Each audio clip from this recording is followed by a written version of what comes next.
श्री रवीन्द्र सिंह भाटी। यदा यदा ही धर्मस्य ग्लानिर्भवति भारत अभ्युत्थानम धर्मस्य तदात्मनम सर्वनाशनम्।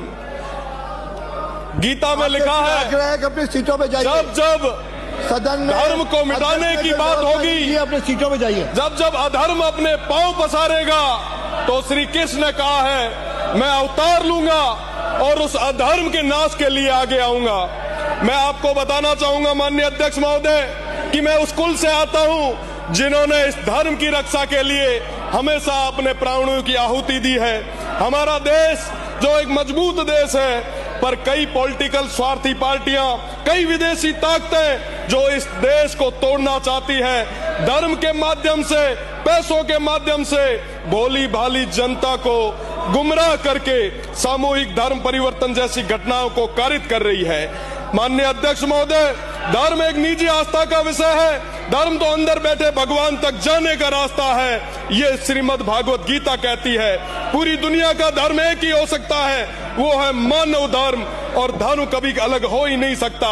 पर धर्म के नाम पर अपने अपने मत व पंथ को, अपने संप्रदाय को बड़ा बताने के चक्कर में आपसी टकराव जो खड़ा किया जा रहा है, मेरा निवेदन है इस सदन के माध्यम से धर्मांतरण विरोधी कानून की आवश्यकता है। इस देश को, इस प्रदेश को मैं आपसे निवेदन करता हूं कि इस बिल को पास किया जाए। साथ ही साथ इस बिल के माध्यम से तमाम जो बेकसूर लोग हैं उनका राजनीतिक कारणों से प्रताड़ना नहीं होनी चाहिए, ये भी हमारी जिम्मेदारी है। मेरा निवेदन है कि इस तरीके के जो धर्मांतरण करने वाले जो लोग हैं, जो दूषित मानसिकता जो रखने वाले लोग हैं, संस्थागत रूप से जो ये कार्य कर रहे हैं, उनको किसी भी सूरत में बख्शने की जरूरत नहीं है। अभी थोड़ी देर पहले आदिवासी समाज की बात चल रही थी। सांस्कृतिक रूप से सबसे समर्थ हमारे आदिवासी लोग, वो भोले भाले लोग, उनका फायदा उठाया जा रहा है, उनका धर्मांतरण करवाया जा रहा है। उन तमाम चीजों पर लगाम लगाने के लिए ये कानून बहुत ज्यादा जरूरी है। मैं आपसे निवेदन करना चाहूंगा, सीमांत क्षेत्र में हमेशा सौहार्द रहा है, भाईचारा रहा है, परंतु कुछ लोग जो नाम पर तो गांधी और नेहरू का नाम लेते हैं, पर साथ ही साथ सब में समाजों के और धर्मों के बीच में आग लगाने का काम भी करते हैं। मैं इंटरनेशनल बॉर्डर से आता हूं माननीय, वहां आज पूरे गर्व के साथ कह सकता हूं कि उस क्षेत्र में चाहे विभाजन का समय रहा, कभी उस क्षेत्र में दंगे नहीं हुए। पंजाब में, बंगाल में लाशों से भर भर के ट्रेनें आई, खून की नदियां बही, राष्ट्रपिता गांधी जी को भी प्रभावित क्षेत्रों में जाना पड़ा। पर इस मारवाड़ में, इस बीकानेर में, इस राजस्थान में धर्म और जाति के नाम पे कभी कोई दंगा नहीं हुआ।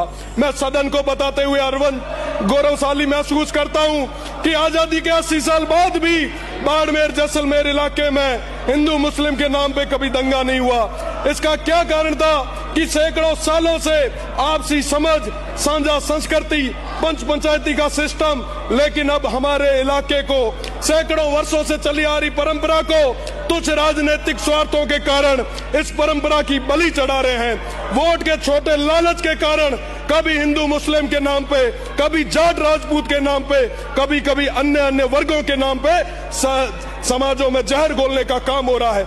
मैं गर्व से कहता हूं कि मैं उस इलाके से आता हूं जहां स्वर्गीय जसवंत सिंह जी ने, तन सिंह जी ने, गंगाराम जी ने, विड्डी चंद जी जैन ने, हादी साहब ने राजनीति की, पर कभी जाति और धर्म के नाम पे नहीं बांटा। आज मुझे अटल जी की वो लाइनें याद आती है, उन्होंने कहा था सरकारें आएगी, सरकारें जाएगी, पर ये देश रहना चाहिए।